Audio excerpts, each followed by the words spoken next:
During her tour of the Rwenshama landing site on Lake Edward, Mercy Tukahira, the commander UPDF Fisheries Protection Unit, confirmed the operation and hailed the law enforcement officers for their efforts in bringing order to the Lake Victoria. She confirmed this while speaking to the media shortly after completing her first tour of the Rwenshama landing site on Lake Edward in Rukungiri District, which she visited to see the progress of fisheries protection. Lieutenant Colonel Tukahira hailed the law enforcement officers for the successful operation that has seen most Congolese fishermen arrested and some illegal fishing gear impounded.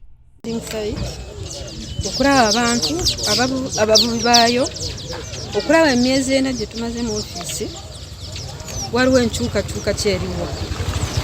Njogedde nabo ebyennyanja bikomyewo mu myezi emitono, bali abakongo nga babatawaanya nnyo naye kati abakongo tuze nga tubakwata nga bwe mulabye injini zaabwe ziri awo ze tulina.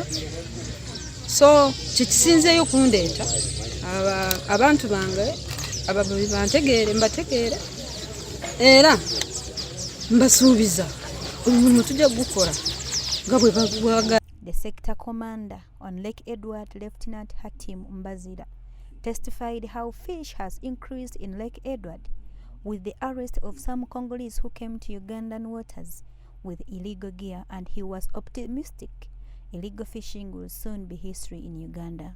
Afande for sure ebyenyanja byeyongedde Rwenshama. Yes, ebyenyanja byeyongedde mu kikubiro obugalo. One of the victims, who was recently arrested and later set free, Mrs. Aisha, testified how she was arrested.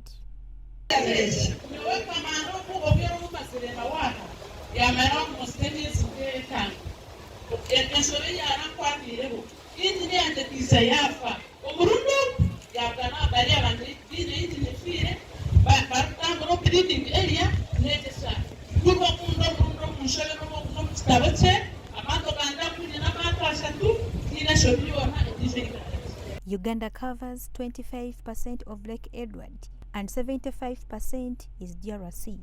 However, fishermen from DRC are often arrested in Uganda as they search for mature fish.